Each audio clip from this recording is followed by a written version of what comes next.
What is up, everybody? Welcome into Hoops 360.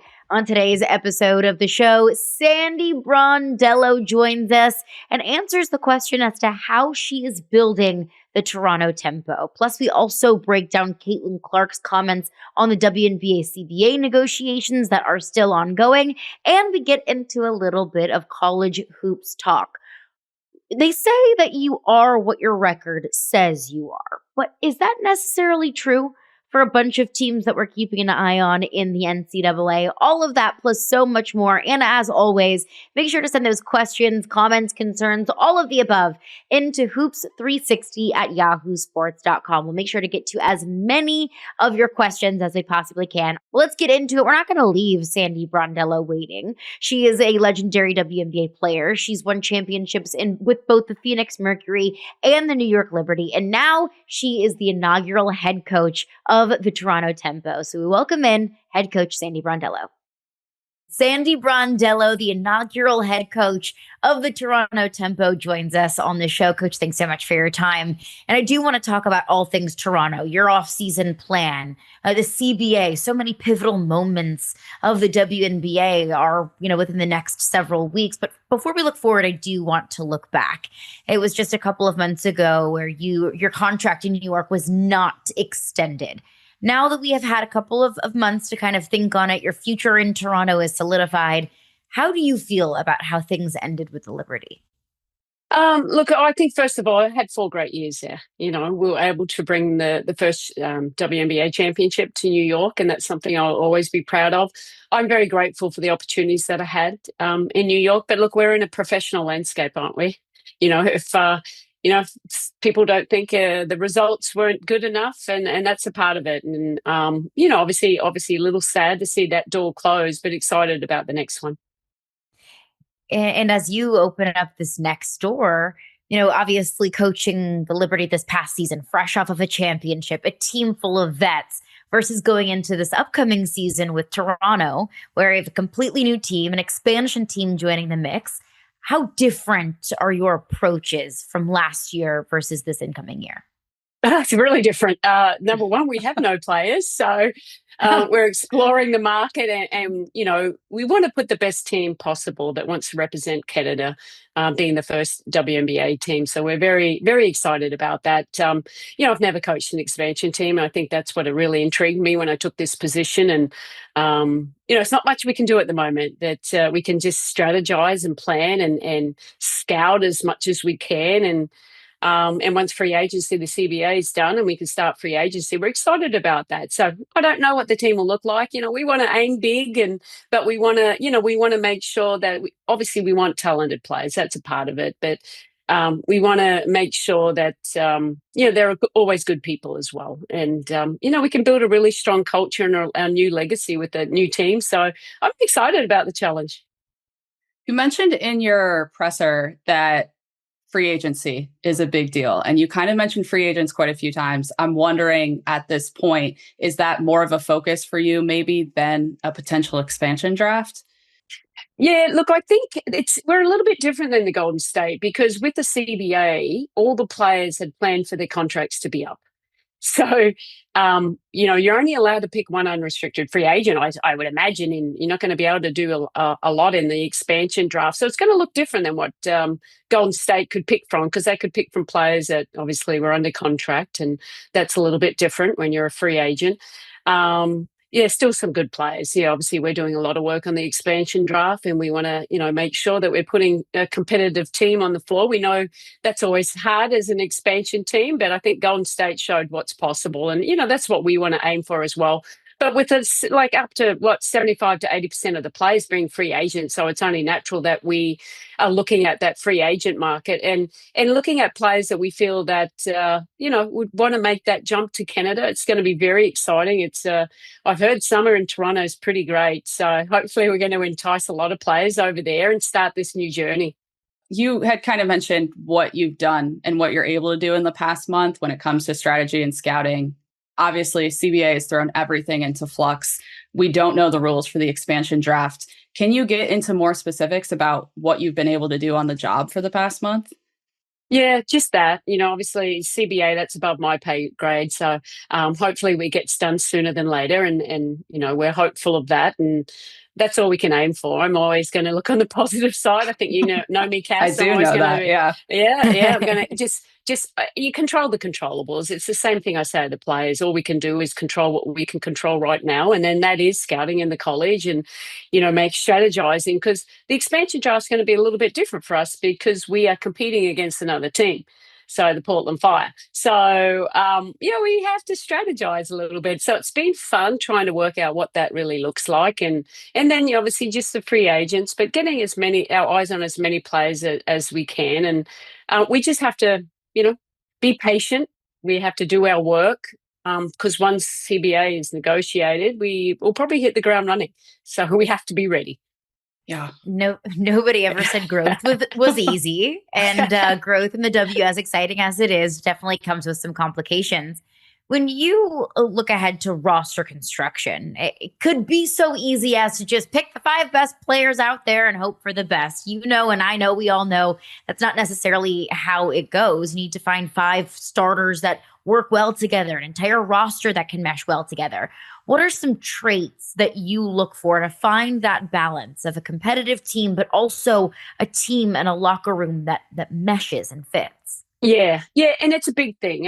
I've always spoken. I'm really big on culture. You've heard me talk about that a lot in my interviews, and I think that's important. I mean, the closeness of these players off the court, I think it really helps. And I've seen it firsthand. Australian Opals, I've seen it. New York Liberty, and it's fun when that comes together and players are can play selfless, but everyone accepts their roles and does it to the best of their ability. So, yeah, but it's when you're planning, it's obviously you want to aim big. You want to get players that you think that would complement how we want to play. And obviously, my system's not driven around what I think is best. Once we get the players, we'll put it in place. But it's modern basketball. We want to have a toughness. We want a versatility about us at both ends of the floor. Then.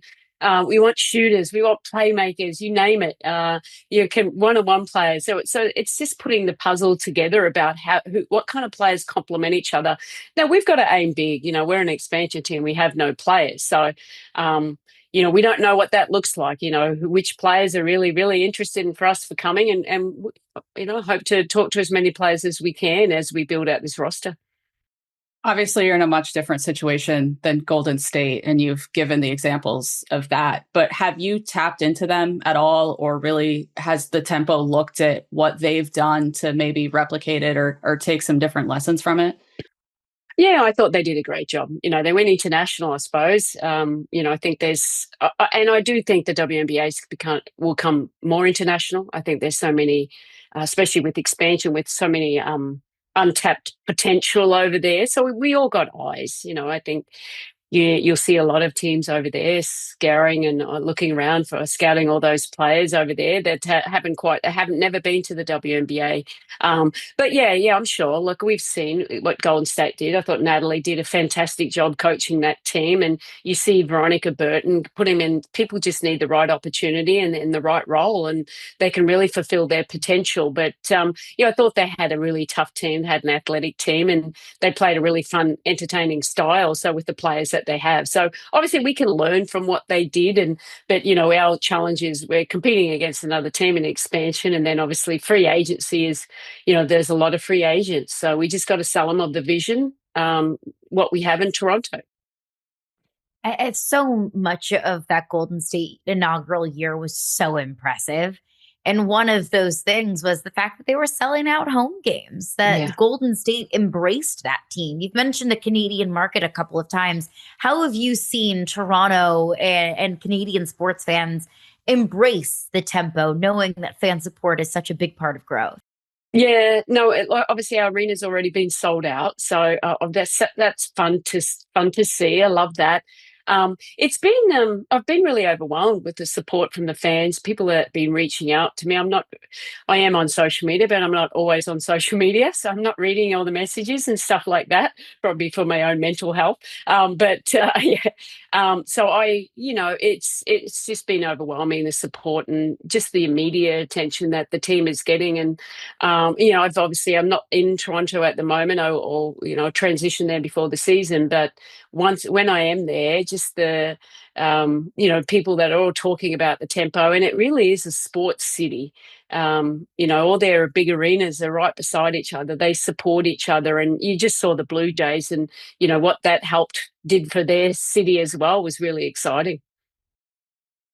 That we are selling out. You've been asked this a million times, right? Like, we're selling out arenas in the WNBA. You come from New York. That's an incredible environment.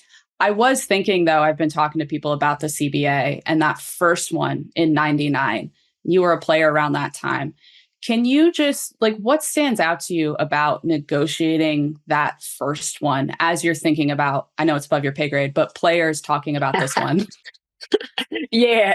Well, it's way different, isn't it? I mean, we were just a very young league, and when I came in 1998, so I can't really remember it too much. I was only getting $19,000 being a first round pick in 1998. So it wasn't massive money there, but it just shows the growth of our league and where it's come from. Even though I thought we had obviously some legendary players back in the early days that were trailblazers for this league, and have got us to this moment now. And the players, the standard of the play, and the individual players and their brands just keeps getting bigger and better. And for me, for being in the league for so long, I think 27 of the 30 years going into next year it's just been fun to be a part of. And because in the end, the winner, women's basketball we're getting the recognition that it deserves. These players are getting the recognition. They're getting paid better, obviously. It will be in that regard, but with what they're doing off the court as well. And they're more than just the players. I think they're just using their voice for change as well. Has mentioned it. You've played in this league. You've been in this league. The biggest story in the W right now, the CBA negotiations. You've been through that. How do you feel like that influences your coaching style, having been here and played in this league yourself? Yeah, look, I think it gives me credibility. I've been there, done that, what the players have. I've been in the mix of it. I've been in different roles. So I think that allows me an opportunity to relate to all players. I've played all around the world.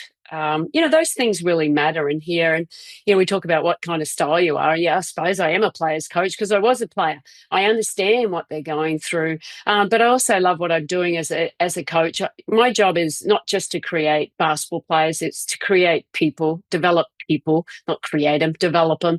And I love being in that environment. And they help me grow as well, too. So it goes two ways. Look, I think I've had pretty good success in this league as a coach, but I know I want more, and I know I can keep getting better. And I'll lean into the players as well too. I'm always asking players about what they're thinking and how we could be doing things. And I'm not a dictator coach. I definitely know that. So I want the players their freedom, put them in the spots so that they can succeed and show the great qualities that they do have. Do you have any examples you can share of helping develop the people instead of just the player? And you don't have to name names in this if there's anything that's really stuck with you.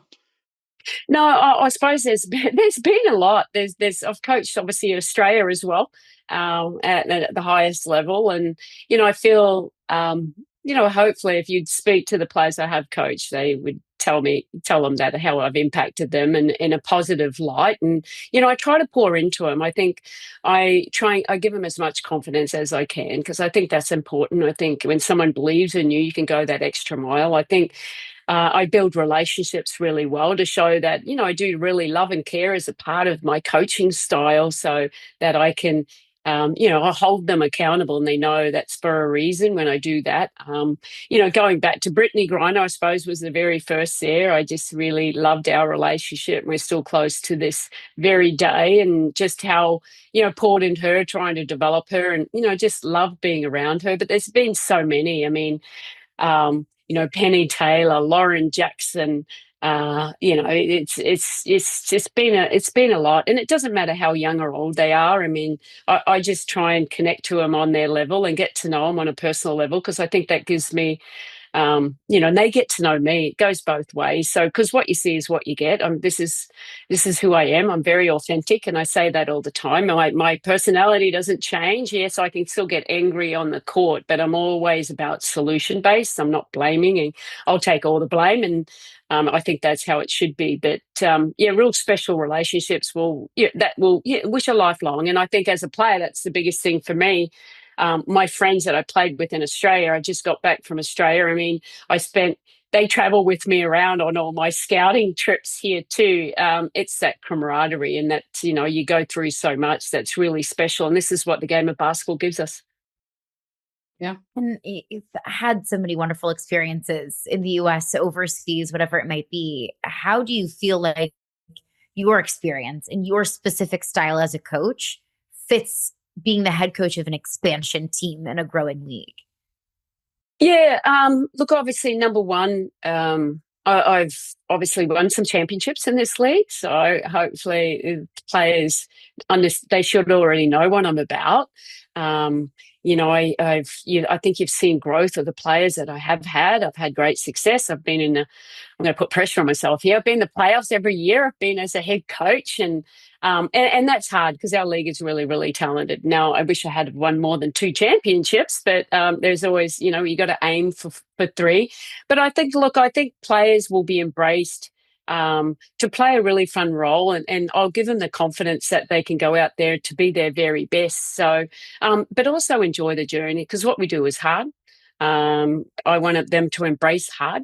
I want them, yes, we'll be uncomfortable, but you got to be uncomfortable to get comfortable.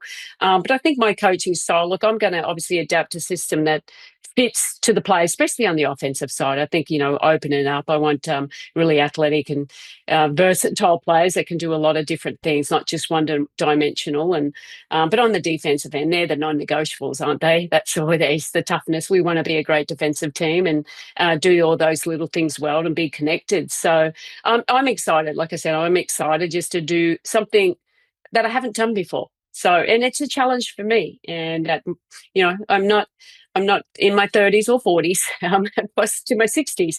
So, but I always also have this great passion to continue for me to continue to develop and evolve. And I think the game does that. But I'm excited. Every time I was in Brooklyn, I would hear about books, right? There was like the player book club a couple of years ago, and Yara Savali was talking about books. You have so many behind you. Is there one that you tap into a lot, especially in terms of growing as a coach and a person and taking on these different challenges? Yeah, not really. I haven't read all those books. Yes, my accumulation over the years with my husband. Look, I really like when former head coaches write books and about their journey. I think that's where I tap into. I'm, the last 3 years, I'm in a leadership group. It's called ALEDA, ALEDA Connect, and it's an Australian base, but it's worldwide. So I'm in a leadership group. There's 5 head coaches on it, and we get to create a community and talk and help each other, because regardless of the sport, that we go through the same things. So I kind of lean into more the human element of the connections. But yeah, the books are helpful on that. A lot of them are leadership books or mental training, because that's a part of what we do as well. We're not just coaches; we're more than just coaches. Do you? I'll put you on. Yeah, I have a quick one, because you mentioned Olaf, and I've always wondered this. Like, do you guys have like divisions, like from 12 to 2 during practice? We will talk about practice, but after 2, like, we're done. No, not at all. We probably should. We've been together for 30 years, and it's great. Like, we haven't always coached together, and it's only in New York that we've coached in the WNBA together. He was a consultant here in Phoenix because he was coaching in Russia at the time, and he'll come with me to Toronto. Obviously, he's a great coach. He's just taken over as a German national coach. So there's an opportunity that we'll obviously play each other at the World Cup and the Olympics. I say bring it on. People will probably say, "Oh, how's that going to go?" But we're competitive. But We love what we do. And I think that passion, that is great for us. We talk basketball probably too much. We're always, he's in the other office, I'm in this office, and we kind of, pass when we're at our house in Phoenix here. And but we're real collaborators. We think differently. We're not the same kind of coach as how we are. I think you've met him, Cass. So we're different. He's German, and I'm Australian. So there you go. But our connection works. I think. Obviously, other than basketball, we have our children that we talk about a lot, and other things that we do like. So it's not all basketball, but yeah, of course, it's a lot, and that's okay because that's what we do and what we love. A real life love in basketball. Love it. Coach Sandy Brondello, thank you so much for your time and good luck with building your roster and with the upcoming season. Thanks so much. I appreciate it. Thanks for having me on. Appreciate Sandy Brondello for stopping by the pod. Cass, I love her. I could talk to her for hours. She is so genuine. You can tell she just cares so much about her players as people on and off the court. And we, even after we were done recording with Sandy, we stayed on for a couple more minutes talking about her kids and her plan to move up to Toronto, how she's excited to explore the city. Just such a genuine person she is. Yeah, she's always been wonderful with her time with media, which is always nice because that's, part of the job of being a coach too. Clearly, she has really strong relationships with a lot of people. There's a lot to take away from that. I think we were both taken by one number that she threw out. $19,000 salary when she first started in the WNBA. They weren't making a lot of money, that salaries have grown a lot, but to hear the number is, whew. It's crazy to think about, too, if you want to spin it forward to today. And I know Sandy Brondello was not the caliber of player of, let's say, a Caitlin Clark. But I look at Caitlin Clark, for example. How much do you think she can charge for an Instagram post? 100 Probably grand? A lot. I don't 500 grand? Like, I don't know. I'm not going to pocket watch Caitlin Clark, but it's definitely 6+ she appreciates figures. That. Yeah, I know she does. You're welcome, Caitlin. She's a huge fan of the show. We'd love to have you anytime, please, Caitlin. But I'm like Angel Reese, Caitlin Clark, Sophie Cunningham, like the amount of supplemental income that they'll get from their social media or from podcasts, from brand deals. I mean, it's 5x, 10x what Sandy Brondello was getting as a player in the WNBA. I mean, I know that the WNBA CBA negotiations are still ongoing. They deserve more money. They are fighting for more money. But to see the amount of money that's afforded to so many of these players off the court is crazy because it hasn't been that long since Sandy Brondello was in the league. She said, 1998 was her rookie season? Yeah, about 30 years. I mean, she's been involved in the WNBA basically since the beginning. There's more revenue streams for players now. More opportunities. Social media is the biggest reason I think that women are able to make more money and kind of break through in that way. We do have some numbers to put it into perspective. Yes. The $19,000 in 2025 money is about $40,000. So not nothing, but a lot less than the million that they're talking about making. In 1997, the NBA average salary was $2.5 million. A lot larger than the 19,000. And Michael Jordan was making $30 million that season. Jeez, but you even compare that to today's NBA money. 30 million sounds like chump change when you compare it to the 50 million that LeBron is making now. So it's not really like anything has changed. Yes, the dollar amount year over year has changed. The amount of money invested into these leagues year over year has changed. But there's still, a massive gap between compensation in the WNBA and compensation in the NBA. And that, I think, kind of brings us to the latest that we have in the WNBA CBA negotiations. Now, we heard Caitlin Clark speak on the CBA, and I think that's very noteworthy because Caitlin Clark is not going to be the person that steps up and is incredibly outspoken about every single issue that may come forward to her. Of course, she'll touch on things that are important when she has media availability, press conferences, practice scrums, whatever it might be. But Caitlin Clark isn't going to be the most active person on social media speaking out for or against certain things. So when Caitlin Clark says something, you know that it is thoughtful. You know that it has undergone a lot of thought. You know that she knows, we all know that when Caitlin Clark says anything, it carries a lot of weight. Like if Caitlin Clark says she doesn't like pineapple on her pizza, it's like the number one topic on First Take. Like when Caitlin Clark says something, it's impactful. So I think that's important to keep in mind, Cass, as we kind of break down her comments on the CBA. Yeah, I took them as very metered comments. It was kind of funny as I kept going back over it and watching the video. She's basically just explaining what a negotiation is, which is very Thank funny. you, Caitlin. One of the things, we'll get to exactly what she said, but I think also in terms of everything you just said, it's also important to remember she just finished her second year in the WNBA. She's going to be 24 in January. She's still very young. And there are a lot of players, a lot of young players I talked to and have talked to this year who are making the same kind of non-comments about it, who are just saying they're learning from the older generation. They're new to all this. I had one player tell me she did not realize that she was in a union until pretty recently. So it is important to remember what you were thinking about and doing at 23, 24 years old. Obviously, Caitlin Clark is massive and bigger than anything, but she is still 24 and, probably wanting to let others talk about the big issue. Yeah, it totally makes sense. Also understanding that Caitlin doesn't seem like the person that wants to be the center of attention all the time. She is in the WNBA, but it's not like she commands that spotlight. It just happens naturally for her. It's not something that she tries to force. So I totally understand why. And also because this is confusing.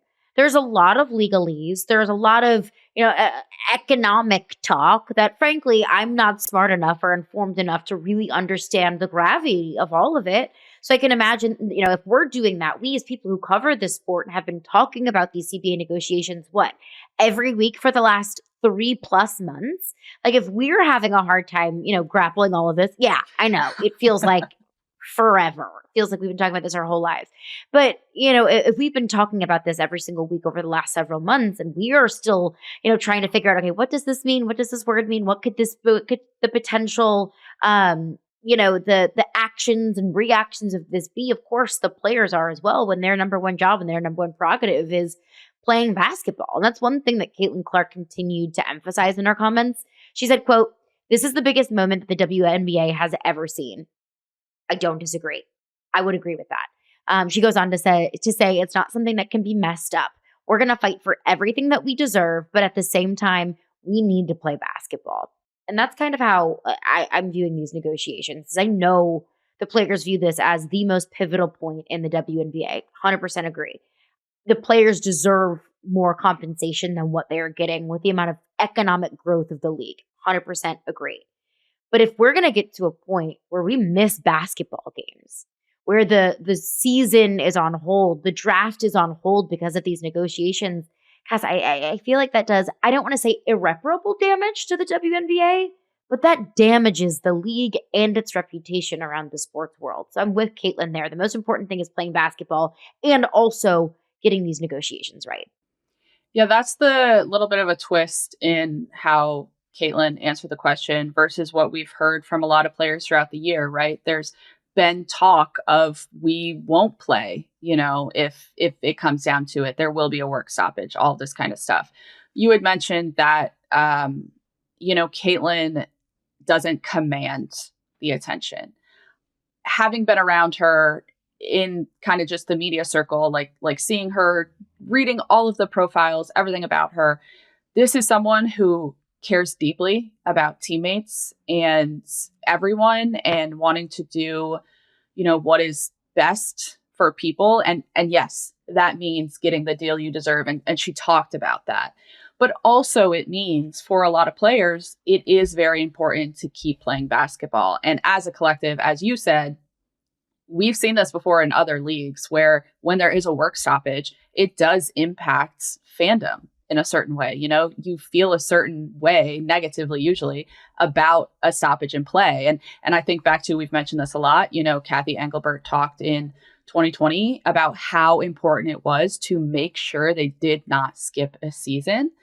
That is still very much true. And I think especially for the WNBA, and I know you've kind of talked about this as well, it's been like negative connotations for so long they've made so many gains. You know, you've spoken about this so well that they can't afford for what might come if they don't play. The court of public opinion is very strong when it comes to the WNBA. It's like a spark plug for controversy, whether they like it or not. I mean, God forbid Angel Reese and Caitlin Clark like each other's Instagrams. So whenever you are putting your season on hold, or let's say putting the season in jeopardy because of these negotiations, it's not going to be taken very well by everyone. And look, you can't let the haters get you down. You can't let the fear of criticism influence your negotiations one way or another, or settle for something that's less than ideal for both sides simply to avoid, what people are going to say about the league on sports talk shows or on social media. But at the same time, let's not act like the W's growth can't be halted. Let's not act like the WNBA is impenetrable. I always say the NFL is impenetrable. I don't think it matters who's playing in the Super Bowl, what happens, who's wearing what uniforms. The NFL is still going to be the most popular league in America, and there's still going to be hundreds of millions of people that watch it every single week. That's not where the WNBA is right now. The WNBA can't necessarily afford bad PR after bad publicity after bad story, and I think putting the season on hold would do that. I go back to the 1994 Major League Baseball season. I remember it well. Oh, just kidding. But they went on strike in 1994. Major League Baseball did, and there was no World Series. It was canceled that year. And it wasn't until like the 1998, 1999, the long gone summer with Sammy Sosa and Mark McGwire and the home run off of it all. That's when everybody got reinvested into Major League Baseball, because you had big time stars in big time markets vying for this massive record. And so that was 4 years in the 90s in Major League Baseball, where a lot of fans were really turned off by the game.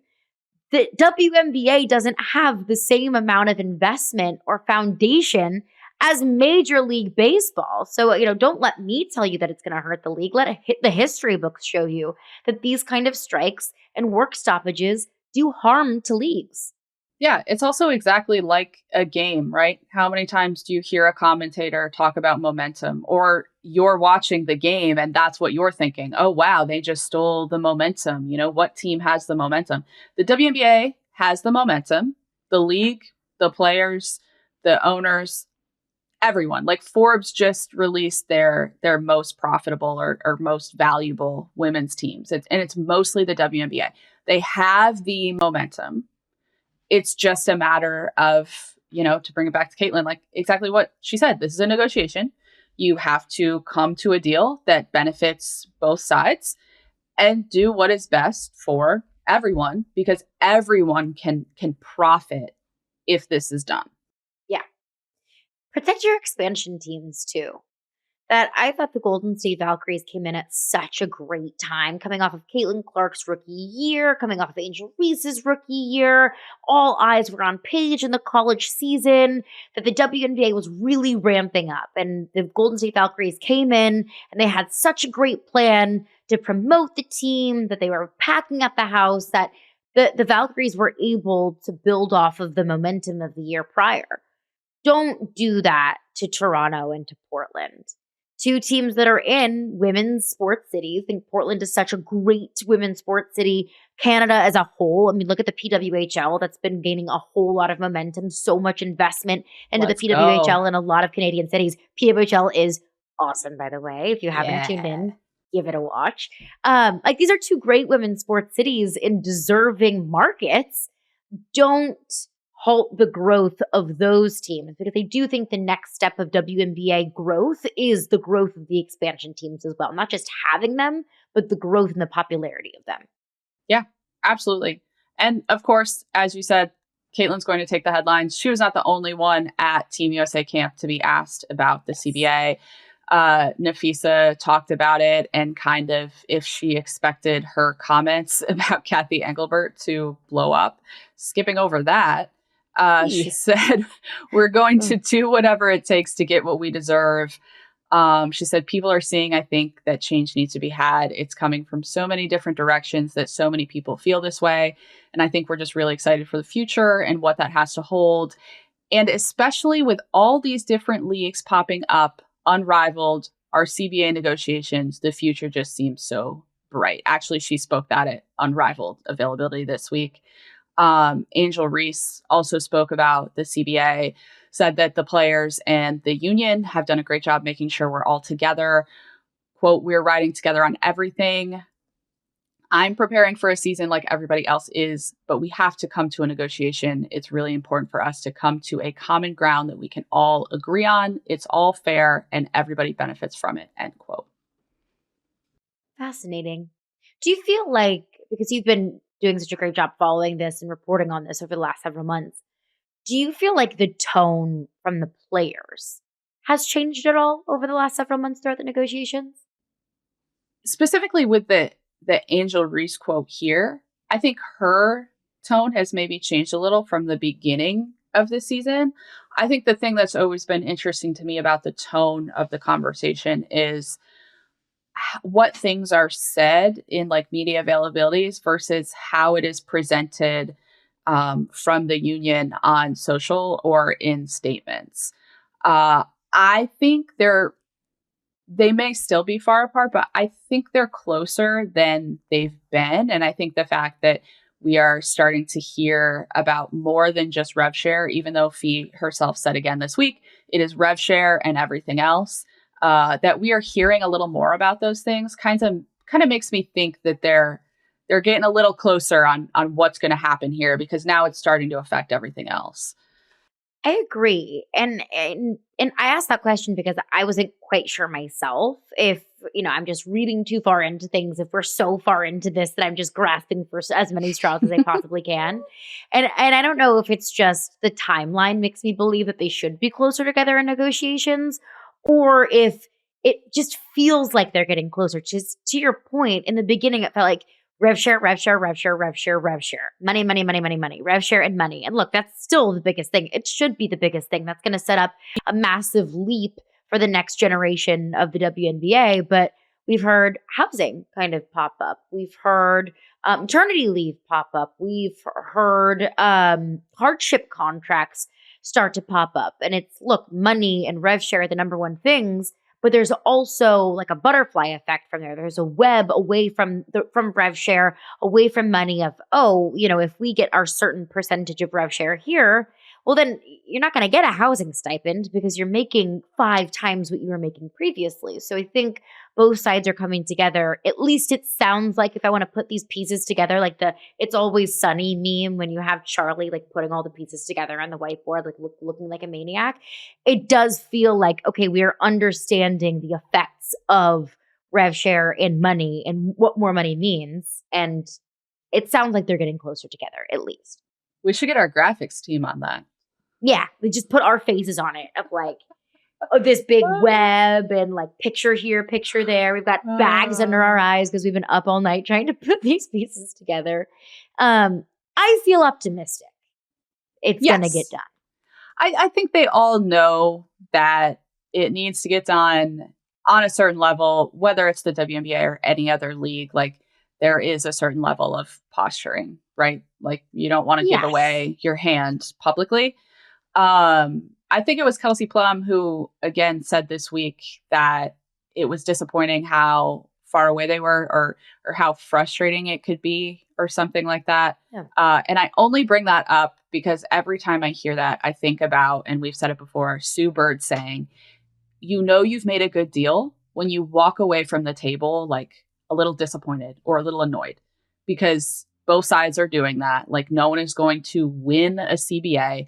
I think the other thing I will also throw in here, whatever is in the CBA, there are going to be unknown or unforeseen repercussions, if you will.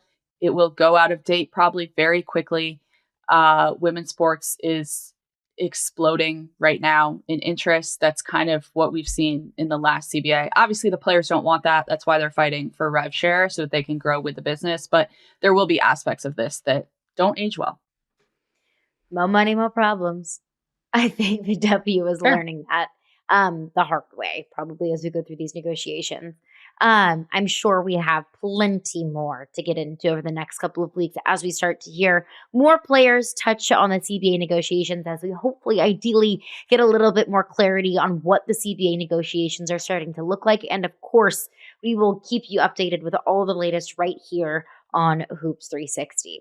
Before we wrap up, though, we can't ignore our college hoopers, because we have had some great matchups in women's college basketball over the last several weeks. But, Cass, there is this adage in the NFL, probably just in sports in general, of you are what your record says you are. If you are 2-10, you're probably pretty bad. If you're 10-2, you're probably pretty good. I don't think that that's necessarily always fair, though. That's a very flawed argument to make, especially at this point in the college basketball season, before we've gotten into conference play, when non-conference schedules can look totally and completely different.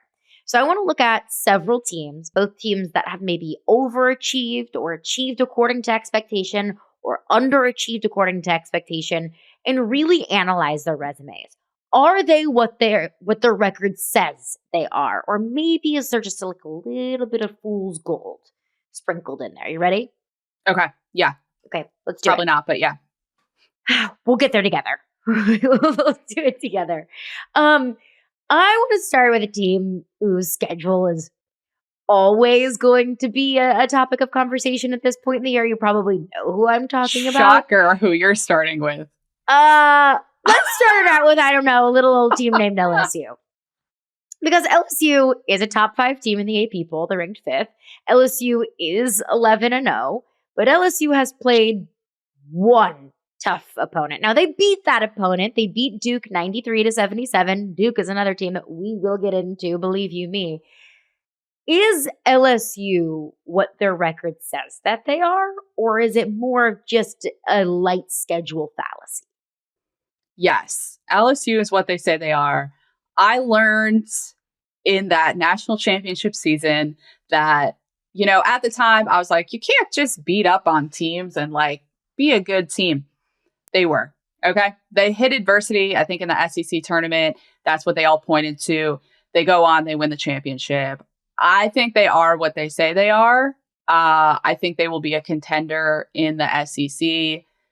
I hope, though, that by the time you get to the NCAA Women's Basketball Committee's ranking, that they will take that non-conference schedule into consideration and not give them, a high 2 seed. And if they earn a high 2 seed because they're able to get through an SEC schedule largely unscathed, then so be it. But I'm with you that I want to see better non-conference matchups in the non-con. I want to see LSU playing the likes of Duke much more than we see it just once in the non-con. Yeah. So I'm with you there.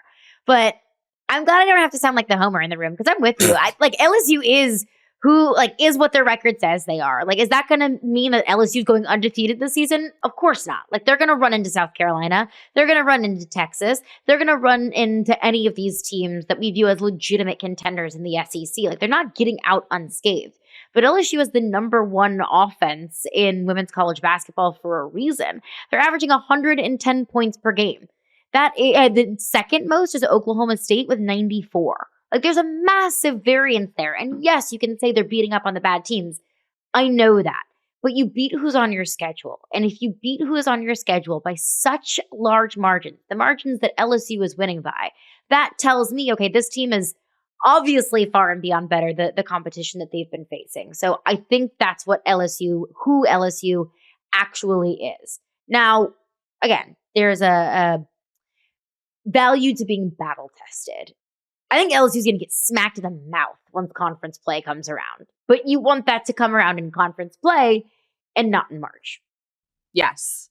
Also, when you're talking about LSU, to your point about beating up on teams, they have so many bench players averaging double digits.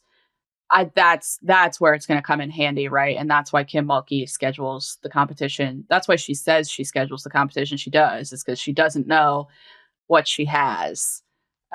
Clearly she wouldn't lie, Cass. Okay. Just Kim, don't come for me. We love you, Kim. The way this is going, I'm going to have to see her in Phoenix. Hey, you said it, not me. Cass is the one saying that LSU is going to be in the Final Four. Merry Christmas to Caroline. Thank you so much. You're hope welcome. So. Oh, I need that in my life. I need it like a fish needs water. Let's look at another undefeated team, though. The number one team in the country in the coaches poll, number one team in the country in the AP poll, a team that has taken down how many top 25 teams at this point so far? That's UConn. Is UConn 10-0 at the time of recording? That their record says they are fresh off of a win over the 16th ranked team in the country in USC. Yes, absolutely. National Player of the Year contender and Sarah Strong, who stepped up her game. AZ Fudd is shooting the ball incredibly well. They are getting production all around. I thought their win against USC was just very team win. I tuned into that late at first and it was already over. Yeah, very much what they say they are. And also, like, and we'll include this about LSU, right? Like, coaches like Kim Mulkey and Gino Auriemma and Dawn Staley, you can trust in the product that they have. 100%. Trust them on either side of the aisle, whether it's they're undefeated, they're looking really good in the non-conference. I trust them to sustain. And also, okay, they are 2-2 in their last 4, 1-3 in their last 4. They're on a little bit of a slump. Those are coaches that I trust to figure it out and get them out of those slumps. And you look at UConn, I'm with you. Like, UConn looks unbeatable. Who's beating this team? Sarah Strong, AZ Fudd. They're so sound defensively. They're number 1 in the net at this point. They're top 10 in scoring offense. Like, we talked about this on a previous pod. UConn might go undefeated. And sure, we could have that conversation a lot. We probably have had that conversation over the last several years, but that's this team. That's the benefit of the doubt that UConn gets. That's the BOD that Gino Auriemma gets. That's how good this UConn team is. This team is absolutely 10-0. I will be tuning in on time for UConn, Iowa this weekend. Ooh, yes. Ava Hayden is doing great for Iowa. Just the post school of the decades.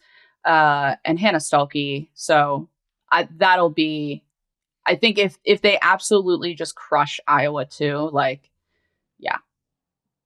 After crushing USC. Yeah. After crushing, and didn't crush Michigan, but a great win over a really good Michigan team. After crushing Louisville, like, that's an NCAA tournament path there in and of itself. We just brought her up. You just mentioned her, Dawn Staley in South Carolina, another 10-1. They lost to Texas at the Players Era Championship, but I have a feeling a lot of teams are going to be losing to Texas throughout the entirety of the season. That's another team that looks largely unbeatable, but they've beaten USC. They have beaten Louisville. South Carolina right now at 10-1. Are they what their record says they are? Yes. Very good team. Wouldn't be surprised if they made the Final Four. That said, like, going to have a very tough go through the SEC because of all of these teams we've already mentioned. I think my concern around South Carolina is what we've mentioned here before. Like, the bench is just not to the caliber that it has been. And I think that's why South Carolina has been so good. It's why a team like LSU is doing well. I will be interested to see how that develops. It is the same reasons I feel so confident in LSU and UConn. I'll add Texas into the mix. We'll get to them there in just a second. That there are certain benefits of the doubt that I will just give these teams. That even if South Carolina doesn't play their best brand of basketball, I know Dawn Staley is going to figure it out. And I think that adding a decent bit of size this past offseason has been huge for the South Carolina team. That was really seemed last year like one of their big Achilles heels. They just couldn't be as physical against some of these bigger teams, against a Lauren Betts, against some of these, bigs in women's college basketball. South Carolina just didn't have the same amount of size. But they went out, added some size this past offseason. I think that adds such a fun level to this South Carolina team. They're scoring at an incredibly high clip. And also South Carolina's going to play good defense. Like, if one thing Dawn Staley is going to do, they're going to play sound defensively. So I would love to watch, a South Carolina-Texas matchup is going to be like for the basketball hardos, like the people that appreciate defense, because that final score is going to look like a baseball score. I can't wait for that like South Carolina LSU matchup. A clash of a South Carolina defensive team and an LSU team that can drop 100 on any given night. Like that's going to be such a fun matchup to watch. Well, Mylasia Fulwiley versus her old team there. Yes. I didn't even think about that. Thank you. I'm sure that everyone's going to be super chill about that. So chill. No bad blood there. I mentioned Texas though. 12-0, number 2 team in the country. After they won Players Era, you and I both said they deserve to be the number 1 team in the country. I stand by it. So I think Texas is who their record says they are. Yeah, totally agree. I'm high on Texas. Going to get healthier. Love Roy Harmon, Madison Booker, Jordan Lee. I mean, you could name all of them. They have showed it with their wins. Very high on Texas. Could very much be their year. They've beaten UCLA, South Carolina, UNC, and Baylor. And think about all of the opportunities that they're going to have once we get into conference play. Against South Carolina, against LSU, against Ole Miss, against Kentucky, against Tennessee, against Oklahoma. I mean, the list goes on and on and on. If Texas continues this level of play, I think Texas being the number 1 overall seed is very much so in play. One thing about Texas, to your point about defense, just brutal. Like that game they were playing against Baylor and Baylor lost Talia Scott, kept pressing. I would have been so irritated. I would have just called the game. Like, just forget it. They go hard every single play. They remain in their routine of doing that, and that will pay dividends in the end. Also, they had a little bit of a short bench. They couldn't just sit their starters. Which might be an issue as we get down the stretch, right? But I guess when you look at these 4 teams, that if it was these 4 teams in the Final Four, color me not shocked. These are 4 teams that I think all have a championship upside. LSU, UConn, South Carolina, and Texas. If there was a team that you trusted the least, who would it be at this point in the season? Who'd we say? UConn, South Carolina, LSU, and Texas? In Texas. Who do I trust the least? I mean, I would trust South Carolina the least, I think, just because it's still a long season. I don't think the depth is there right now. They've lost some pieces. Ashlyn Watkins, Chloe Kitts, a year ago, like presumably we're going to be on this team. Injuries impacted that. So if I'm picking out of the 4, I trust South Carolina the least, just because I think there are fewer options to kind of plug and play. And that bench is so key once you get into, really if you're playing in the SEC and also as we get into March. I think I trust LSU the least. And I think it has everything to do with the schedule. Cass, you're toughest on the ones you love most. And it has so much to do with the schedule. Like, if I can't watch you consistently play against some of the best teams in America, how can I trust you to beat the best teams in America? They're going to have opportunities. Like, LSU has a grind of a schedule once we get into conference play. But look, you beat Duke. It was a massive win. It was a statement win. We talked to Flage about how much that win meant to her personally and how much that win meant to the team. But we're not going to see LSU in an actually interesting, intriguing matchup until New Year's Day. So by January 1st, they will have had played 2 good teams in Kentucky on January 1st and then Duke earlier in the season. So right now, I trust LSU the least because they have the smallest proof of concept. But of course, that will change. Just shocked me. Cass, I'm the most pessimistic alumni / fan.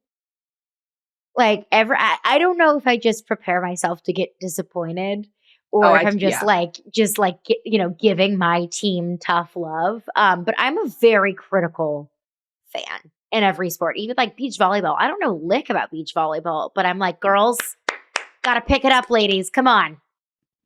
Need more from you. Here's what I will say for your more optimistic LSU fans listening. They've got like some history on their side here. They have that whole 100 game winning streak that tied Kim Mulkey's championship player days. This is the same way they won their last championship in Kim Mulkey's second year, I think. Like, go with the history.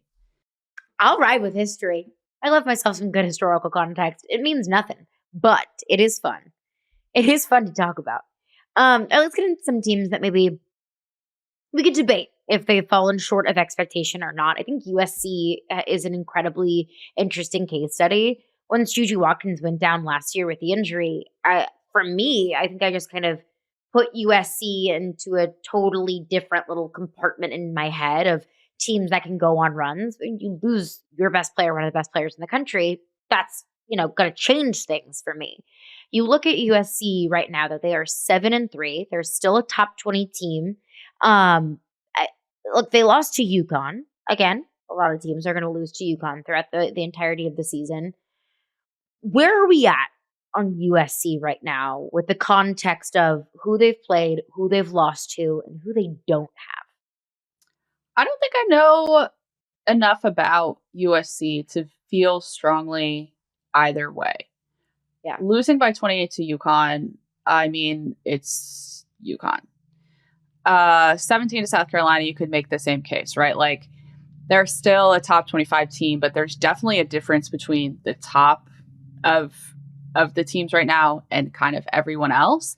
I think Jazzy Davidson is great. The thing about USC, even last year, always to me, with Juju Watkins was how often are these players just relying on Juju Watkins to save the day? And we would hear this from Gino Ariema all the time about Paige, about how a lot of players are just like, wow, like, look at Paige go, like, let her do her thing.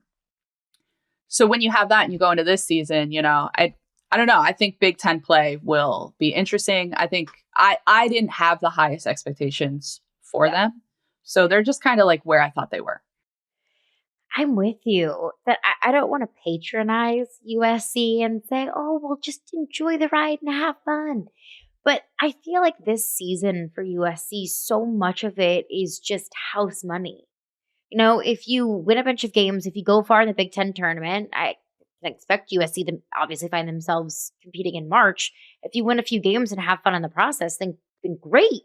Then that all feels like a net positive of this gap year. It feels like you have while you're waiting for Juju Watkins to come back. So it does just feel like the vibes are different.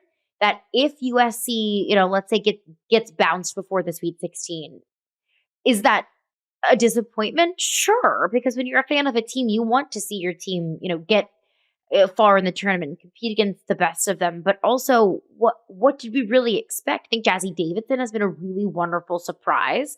And I don't mean that to be derogatory to Jazzy Davidson. It's just a name and, frankly, a team that wasn't on my radar. She's been fun to watch emerge.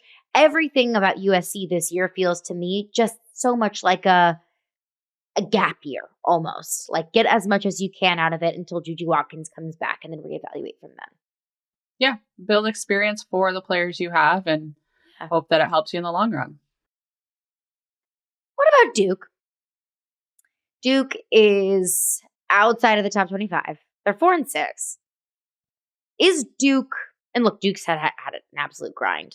Duke has played top 25 Baylor. Duke was in the Players era. They had to play South Carolina, UCLA. They lost to LSU, but they've also lost to West Virginia and South Florida, two unranked teams. As we're talking about teams, is this beginning of the year a fallacy or not? Is Duke going to turn things around? I don't want to take the easy road out here, but it is incredibly difficult to tell because a lot of these teams that they played are the best of the best. So are they, a USC where maybe they deserve a ranking or a top 25? But so Duke is coming to Syracuse at the end of the year, right before January 1st. I think that Syracuse Duke game will show a lot about Duke. I just want to know more. Yeah.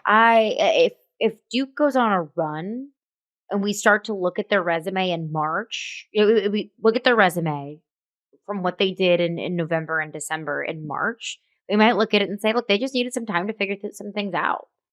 maybe it's who they are, but I'm with you. I'll maybe take the cop-out answer here and say incomplete. Like if we're taking, a class and we're at the midterms, your grade right now is incomplete because I don't know. Do I think that Duke is a championship contender right now? No. Because to be a championship contender, you have to beat championship contenders, and they haven't done that.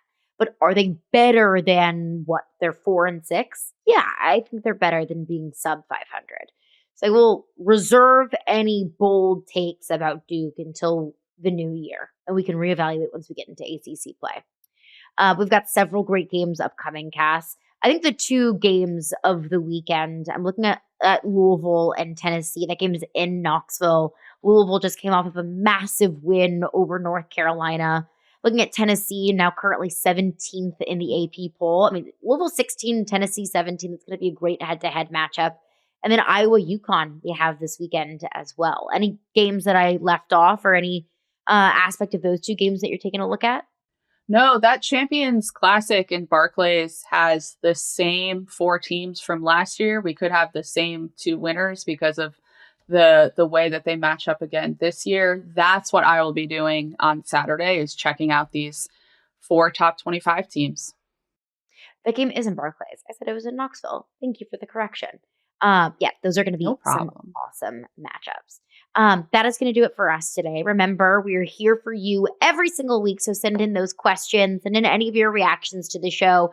You can send those to hoops360@yahoosports.com.